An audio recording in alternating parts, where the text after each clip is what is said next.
bakunzi ba Evariste Ndayishimiye yo mu Kagera.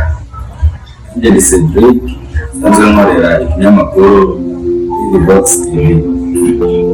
Umunsi tugiye kuyaga video ngo karahana ku mbuga zigiye zitandukanye, aho nyine cyubahiro umukuru w'igihugu cyacu ciza Evariste Ndayishimiye yashoboye guhura na Perezida Paul Kagame asanzwe ari umukuru w'igihugu cy'u Rwanda, aho bashoboye guhurira mu gihugu cya Congo Brazzaville, bari bitabye ibirori byo kurahira kwa Perezida w'igihugu cya Congo Brazzaville.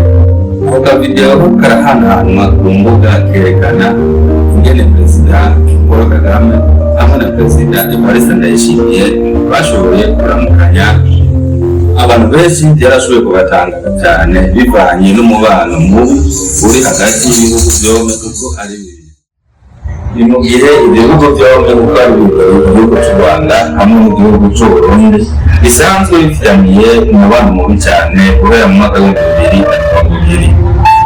Mu gihugu cyacu cy'u Burundi byagerageje cyane kugira ngo barabe ko batorera inyishu y'ibibazo bihari, ariko igihugu cy'u Rwanda kivuga ko bidashobora gukora ibyo igihugu cy'u Burundi bisaba.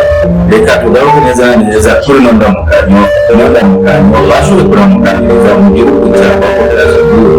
Indamukanyo yatangajije abantu benshi cyane, abantu bavuga icyo bavuga, bamwe bavuga abandi bavuga biriya, ko umukuru w'igihugu cy'u Burundi atashaka kuramukanya na Perezida Paul Kagame, ahubwo Perezida Paul Kagame ariwe yazanye ukuboko arazarunama imbere y'umukuru w'igihugu cy'u Burundi, abona kumuramutsa ahengana na Perezida nawe abandanya ibyo yari arimo.